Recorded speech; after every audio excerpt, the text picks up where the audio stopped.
Hi everyone! Welcome to the Empath Tarot. It's another love reading, timeless and general. Take what resonates na po. Maybe some part of the reading makaresonate kayo, some part of it hindi. Tignan natin ngayon kung ano ang mensahe sa inyo ng person ninyo, yung mga bagay na hindi niya masabi sa inyo, or dahil magkalayo kayo, magkahiwalay kayo, ito yung mga nasa isip niya at nais niya sabihin sa iyo sa mga panahon na to. Tignan po natin ngayon. Spirit, can you send me messages? Anong nais sabihin ng person nila sa kanila?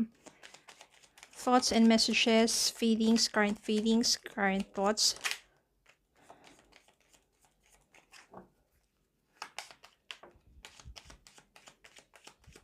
One more spirit guide.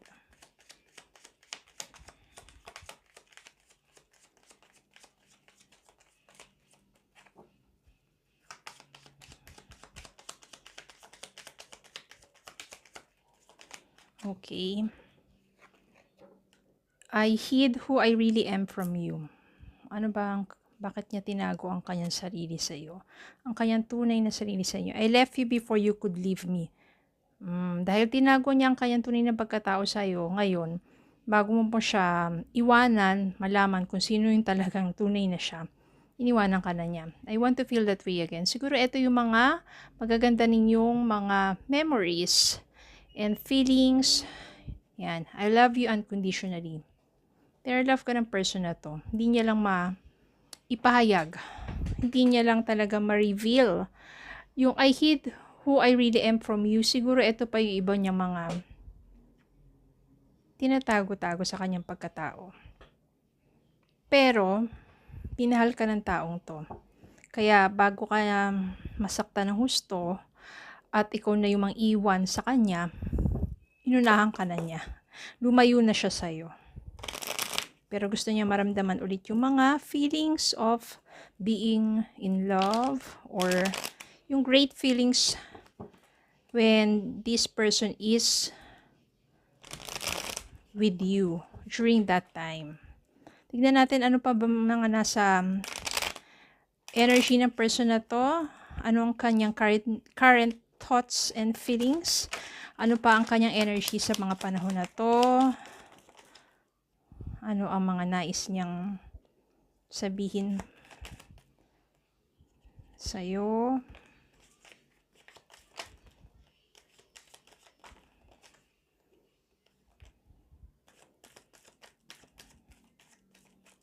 Okay.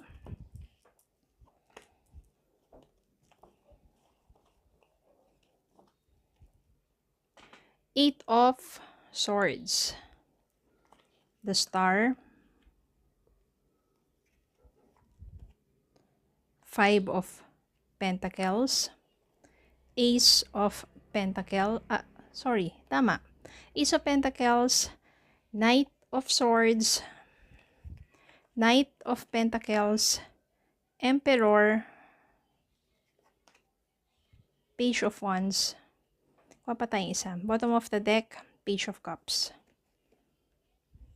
Yan. So, I can sense here, maybe, kaya I hid who I really am from you kasi kaya hindi pa siya sobrang nag-o-open up sa'yo dahil nakastuck pa rin siya dun sa kanyang nakaraan.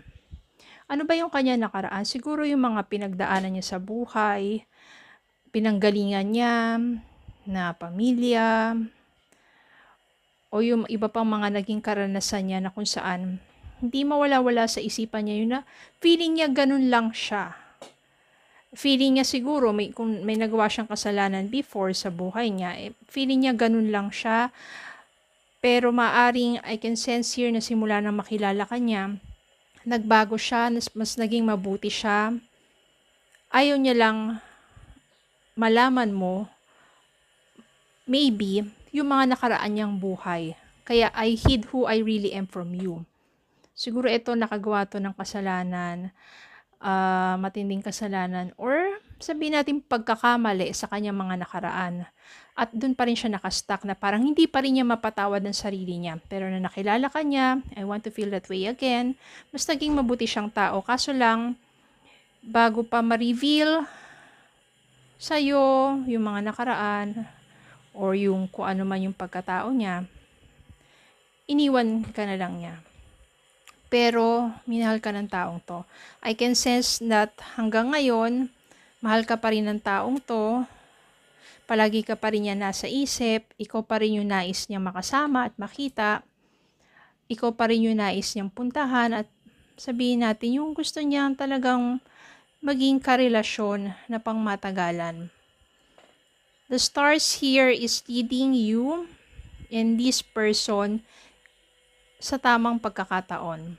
Maybe kapag itong person na to is ready na to accept kung sino siya, to accept yung kanyang nakaraan, patawarin ng kanyang sarili sa kanyang mga naging pagkakamali, magbago ng tuluyan, at meron na siyang totally control sa buhay niya. Maybe that's the time that this person, kung pagtatagpuin kayo ng tadhana, no, magkakaroon kayo ng panibagong simula. Sa ngayon, ang feeling ng person na ito is matinding kawalan sa buhay. Mahal ka niya, gusto ka niya makasama pero hindi niya magawa. Dahil natatakot pa siya na baka malaman mo kung sino siya, kung ano mga nagawa niya sa nakaraan, kanyang pagkakamali, at baka ikaw mismo yung umiwas sa kanya o lumayo sa kanya o hindi mo siya matanggap. So yun yung nasisense ko dito na ano ba yung mga pagkakamali na yun. Siguro nagawa niya sa pamilya niya, nagawa niya doon sa nakaraang relasyon niya, nagawa niya sa lipunan, o kung sino pa man siya. Pero minsan kasi, 'di ba, kapag yung taong yun, kahit na nagkamali, kahit sabihin natin masama, pero kapag minsan nakakilala siya ng someone na mamahalin niya, nandun, nagbabago siya, pero takot siya na bakit hindi siya tanggapin ng taong minamahal niya. Yun yung nafe-feel ko dito. Very general yung ano, pero I can sense here that this person desires you, has feelings for you, always thinking of you, and wants to go to you and to offer you a stable relationship. Siguro kung kayo nandito sa ganyang sitwasyon, makinig kayo kung ano may sasabihin niya, yung kanyang revelation sa kanyang sarili, kung sino man siya na sa nakaraan before kayo magkakilala. Kung mahal mo tong taong to, tanggapin mo siya, tulungan mo siya, at i-lead mo siya sa mas mabuting buhay, sa magandang pagbabago. Pwede sabihin natin, o dating addict siya, ganun, di ba? O yung mga ganung bagay. No, pero love can conquer all. Ang mas maganda, it conquers both of you and lead you into a better person that will lead you into a better life together. No, gamitin natin yung pagmamahal na yan para unawain tong taong to, para tulungan siya magbago. Kayo, di ba? Upang sa ganun, para sa inyong pagsasama, bigyan na ng chances ang bawat isa, because if you still love each other, if you has feelings for each other, yan, bakit hindi? Kung yun yung kanya nakaraan, pero nagbabago na siya ngayon, at mahal ka niya at mahal mo siya, magtulungan kayong ipagpatuloy o sabihin, bigyan ng panibagong pagkakataon, ng panibagong simula ang inyong pagsasama para sa isang mas maayos na buhay. Okay, so yun lang po. Maraming salamat po for watching. Please don't forget to like, share, comment, subscribe. Follow me on Facebook and TikTok. Have a good day po and God bless.